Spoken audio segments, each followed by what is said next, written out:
The Murder of Roger Ackroyd. Chapter 9. The Goldfish Pond. We walked back to the house together. There was no sign of the inspector. Poirot paused on the terrace and stood with his back to the house, slowly turning his head from side to side. "Bron el Harry he said at last appreciatively. Inherits it. His words gave me almost a shock. It is an odd thing, but until that moment the question of inheritance had never come into my head. Poirot watched me keenly. "It is a new idea to you, that," he said at last. "You had not thought of it before." "No," I said truthfully. "I wish I had." He looked at me again curiously. "I wonder just what you mean by that," he said thoughtfully. "Ah, no," as I was about to speak. "You would not tell me your real thought. Every one has something to hide," I quoted, smiling. "Exactly. You still believe that. More than ever, my friend. But it is not easy to hide things from Hercule Poirot. He has a knack of finding out." He descended the steps of the Dutch garden as he spoke. "Let us walk a little," he said over his shoulder. "The air is pleasant today." I followed him. He led me down a path to the left enclosed in yew hedges. A walk led down the middle, bordered each side with formal flower beds, and at the end was a round paved recess with a seat and a pond of goldfish. Instead of pursuing the path to the end, Poirot took another which wound up the side of a wooded slope. In one spot the trees had been cleared away, and a seat had been put. Sitting there, one had a splendid view over the countryside, and one looked right down on the paved recess and the goldfish pond. "England is very beautiful," said Poirot, his eyes straying over the prospect. Then he smiled. "And so are English girls," he said in a lower tone. "Hush, my friend, and look at the pretty picture below us." It was then that I saw Flora. She was moving along the path we had just left, and she was humming a little snatch of song. Her step was more dancing than walking, and in spite of her black dress, there was nothing but joy in her whole attitude. She gave a sudden pirouette on her toes, and her black draperies swung out. At the same time she flung her head back and laughed outright. As she did so, a man stepped out from the trees. It was Hector Blunt. The girl started. Her expression changed a little. "How you startled me! I didn't see you." The Blunt said nothing, but stood looking at her for a minute or two in silence. "What I like about you," said Flora, with a touch of malice, "is your cheery conversation." I fancy that Blunt reddened under his tan. His voice, when he spoke, sounded different. It had a curious sort of humility in it. "Never was much of a fellow for talking. Not even when I was young." "That was a very long time ago, I suppose," said Flora gravely. I caught the undercurrent of laughter in her voice, but I don't think Blunt did. "Yes," he said simply, "it was." "How does it feel to be Methuselah?" asked Flora. This time the laughter was more apparent, but Blunt was following out an idea of his own. "Remember the Johnny who sold his soul to the devil, in return for being made young again. There's an opera about it. Faust, you mean. That's the beggar. Rumstor. Some of us would do it if we could. Any one would think you were creaking at the joints to hear you talk," cried Flora, half vexed, half amused. Blunt said nothing for a minute or two. Then he looked away from Flora into the middle distance, and observed to an adjacent tree trunk that it was about time he got back to Africa. "Are you going on another expedition? Shooting things?" "Expect so." "Usually do, you know. Shoot things, I mean. You shot that head in the hall, didn't you?" Blunt nodded. Then he jerked out, going rather red as he did so. Care for some decent skins any time? If so, I could get them for you." "Please do," cried Flora. "Will you really? You won't forget?" "I shan't forget," said Hector Blunt. He added, in a sudden burst of communicativeness, "Time I went. I'm no good in this sort of life. Haven't got the manners for it. I'm a rough fellow, no use in society. Never remember the things one's expected to say. Yes, time I went. But you're not going at once?" cried Flora. "Not while we're in all this trouble." "Oh, if you go." She turned away a little. "You want me to stay?" asked Blunt. He spoke deliberately, but quite simply. "We all." "I meant you personally," said Blunt, with directness. Flora turned slowly back again and met his eyes. "I want you to stay," she said. "Heath, if that makes any difference." "It makes all the difference," said Blunt. There was a moment's silence. They sat down on the stone seat by the goldfish pond. It seemed as though neither of them knew quite what to say next. "Eat. It's such a lovely morning," said Flora at last. "You know I can't help feeling happy in spite of everything. That's awful, I suppose." "Quite natural," said Blunt. "Never saw your uncle until 2 years ago, did you? Can't be expected to grieve very much. Much better to have no humbug about it." "There's something awfully consoling about you," said Flora. "You make things so simple." "Things are simple as a rule," said the big game hunter. "Not always," said Flora. Her voice had lowered itself, and I saw Blunt turn and look at her, bringing his eyes back from there apparently the coast of Africa to do so. He evidently put his own construction on her change of tone, for he said, after a minute or two, in rather an abrupt manner: "I say, you know, you mustn't worry. About that young chap, I mean. Inspector's an ass. Everybody knows. Utterly absurd to think he could have done it. Man from outside. Burglar chap. That's the only possible solution." Flora turned to look at him. "You really think so, don't you?" said Blunt quickly. "Oh yes, of course." Another silence, and then Flora burst out: I'll tell you why I felt so happy this morning. However heartless you think me, I'd rather tell you. It's because the lawyer has been Mr. Hammond.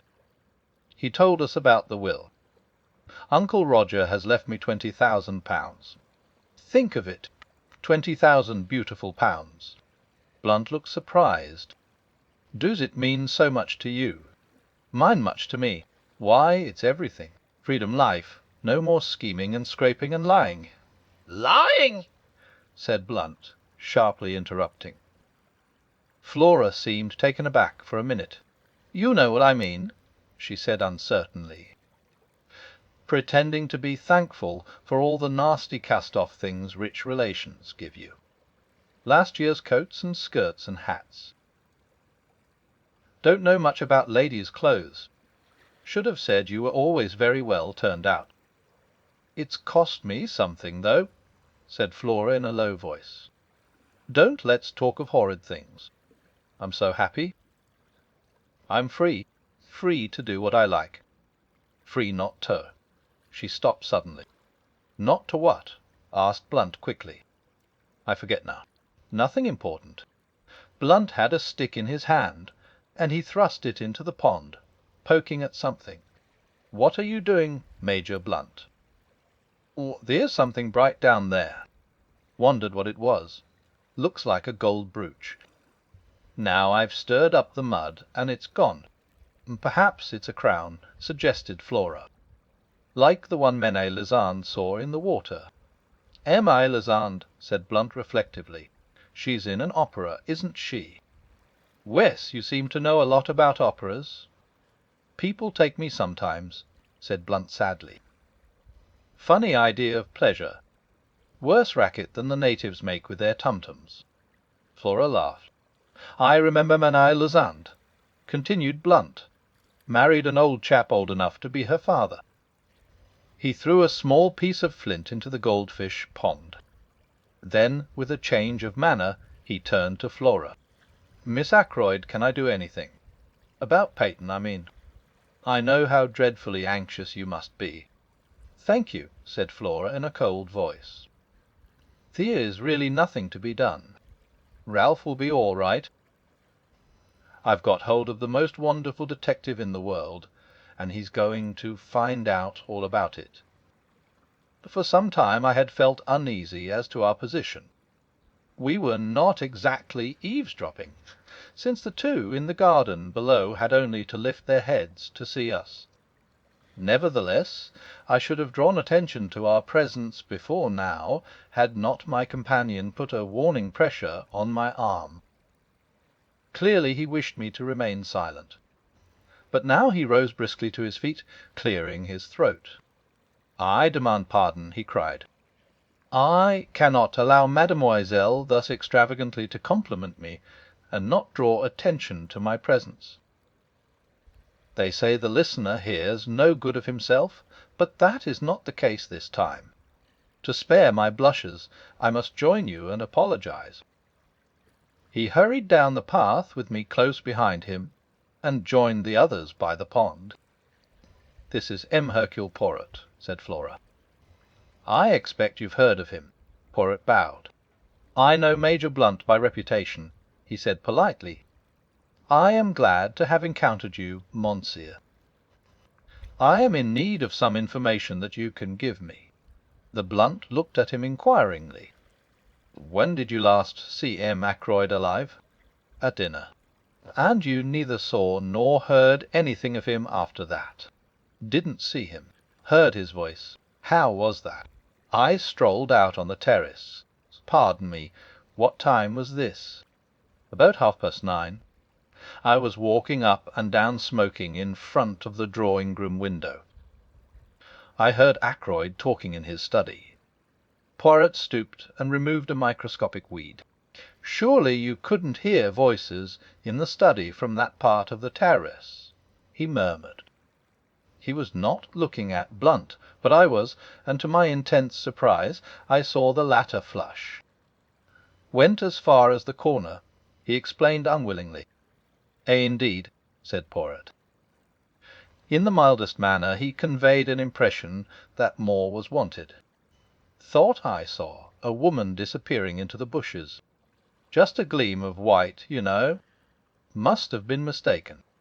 It was while I was standing at the corner of the terrace that I heard Ackroyd's voice speaking to that secretary of his." "Speaking to Mr. Geoffrey Raymond?" "Yes. That's what I supposed at the time. Seems I was wrong. Mr. Ackroyd didn't address him by name?" "Oh, no." "Then, if I may ask, why did you think?" Blunt explained laboriously. "They took it for granted that it would be Raymond, because he had said just before I came out that he was taking some papers to Ackroyd. Never thought of it being anybody else." "Can you remember what the words you heard were?" "Afraid I can't." "Something quite ordinary and unimportant." "Only caught a scrap of it." "I was thinking of something else at the time." "It is of no importance," murmured Poirot. "Did you move a chair back against the wall when you went into the study after the body was discovered?" "Chair? No. Why should I?" Poirot shrugged his shoulders, but did not answer. He turned to Flora. "There is one thing I should like to know from you, Mademoiselle. When you were examining the things in the silver table with Dr. Shepherd, was the dagger in its place, or was it not?" Flora's chin shot up. "Inspector Raglan has been asking me that," she said resentfully. "I've told him, and I'll tell you. I'm perfectly certain the dagger was no there. He thinks it was, and that Ralph sneaked it later in the evening. And he doesn't believe me. He thinks I'm saying it, too, to shield Ralph." "And aren't you?" I asked gravely. Flora stamped her foot. "You too, Dr. Shepherd. Oh, it's too bad." The Poirot tactfully made a diversion. It is true what I heard you say, Major Blunt. There is something that glitters in this pond. Let us see if I can reach it." He knelt down by the pond, baring his arm to the elbow, and lowered it in very slowly, so as not to disturb the bottom of the pond. But in spite of all his precautions, the mud eddied and swirled, and he was forced to draw his arm out again empty-handed. He gazed ruefully at the mud upon his arm. I offered him my handkerchief, which he accepted with fervent protestations of thanks. Blunt looked at his watch. "Nearly lunch time," he said. "We'd better be getting back to the house." "You will lunch with us, M. Poirot?" asked Flora. "I should like you to meet my mother. She is very fond of Ralph." The little man bowed. "I shall be delighted, mademoiselle." "And you will stay too, won't you, Dr. Shepherd?" I hesitated. "Oh, do? I wanted to, so I accepted the invitation without further ceremony." We set out towards the house, Flora and Blunt walking ahead. "What hair?" said Poirot to me in a low tone, nodding towards Flora, the real gold. "They will make a pretty couple. She in the dark, handsome Captain Peyton. Will they not?" I looked at him inquiringly, but he began to fuss about a few microscopic drops of water on his coat sleeve.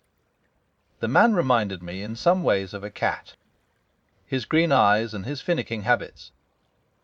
"And all for nothing, too," I said sympathetically. "I wonder what it was in the pond. What'd you like to see?" asked Poirot. I stared at him. He nodded. "My good friend," he said, gently and reproachfully, "Hercule Poirot does not run the risk of disarranging his costume without being sure of attaining his object. To do so would be ridiculous and absurd. I am never ridiculous." "But you brought your hand out empty," I objected. "There are times when it is necessary to have discretion." "Do you tell your patients everything?" "Everything, doctor?" "I think not. Nor do you tell your excellent sister everything either. Is it not so?" Before showing my empty hand, I dropped what it contained into my other hand. You shall see what that was. He held out his left hand, palm open. On it lay a little circlet of gold, a woman's wedding ring. I took it from him. "Look inside," commanded Poirot. I did so. Inside was an inscription in fine writing: Ephraim Mauer ch 13th. I looked at Poirot, but he was busy inspecting his appearance in a tiny pocket glass. He paid particular attention to his moustaches, and none at all to me. I saw that he did not intend to be communicative.